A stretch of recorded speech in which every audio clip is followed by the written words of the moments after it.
Macmillan Audio presents The Hidden Man by Charles Cumming.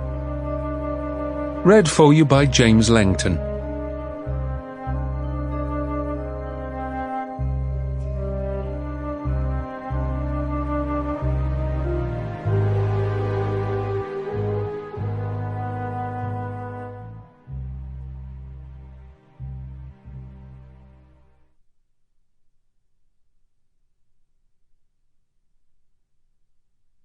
Winter.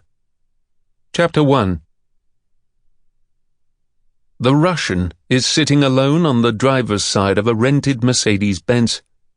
The key in the ignition has been turned a single click, just enough to power the radio, and it is snowing wet flakes of soft ice, falling like ash in the darkness. A song comes on, an old Sinatra tune the man has not heard in many years. Frank, singing live to a room full of screaming Americans, hanging off his every note. Sometimes it feels as if his whole life has been lived inside parked cars, listening to the radio.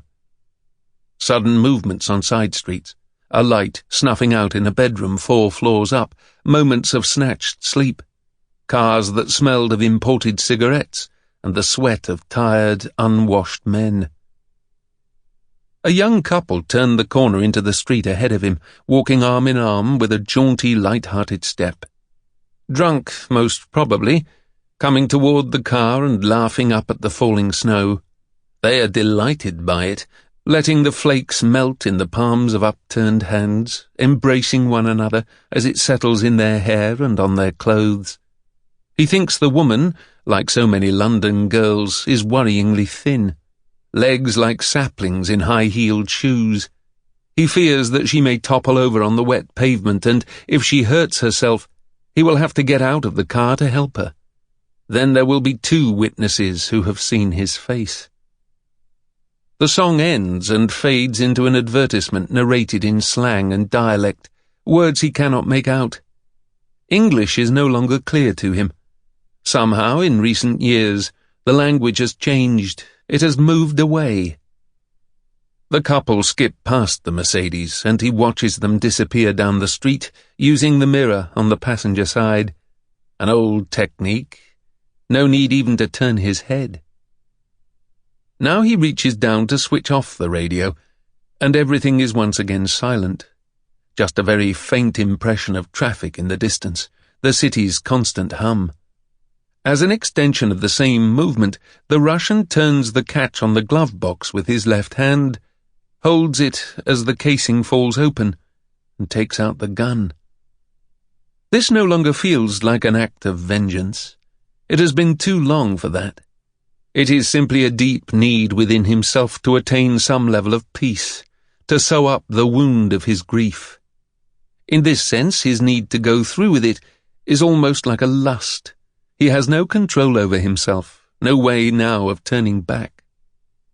From the back seat of the car, he takes a woolen hat and a pair of leather gloves, items purchased at a shop in Hammersmith 3 days earlier. They are flimsy, but warm enough to cope with the timid British winter. Then he checks the street one last time and steps out of the car. The flat is on the 4th floor of a large apartment building at the northeastern end of the street. His legs are stiff and tired as he crosses the road, sore in the knees from waiting so long, and tight along the sciatic nerve of his left thigh. Snow falls onto the shoulders of his coat. It flutters into his cheeks like puffs of dandelion. As he is climbing the steps of the building, a woman comes out, and for the first time, the Russian feels a sense of concern. Instinctively he looks to the ground, taking a bunch of keys from his pocket with the ease and routine of a resident. The woman, mid-40s and slight, is hurried by the snow, muttering under her breath as she springs the catch on an umbrella. The noise of this is like birds breaking for the sky. The 2 do not look at one another directly, though he knows from experience that this may not be enough to absolve him, that the stranger may have seen his shoes, his trousers, perhaps even caught. Sample complete. Ready to continue?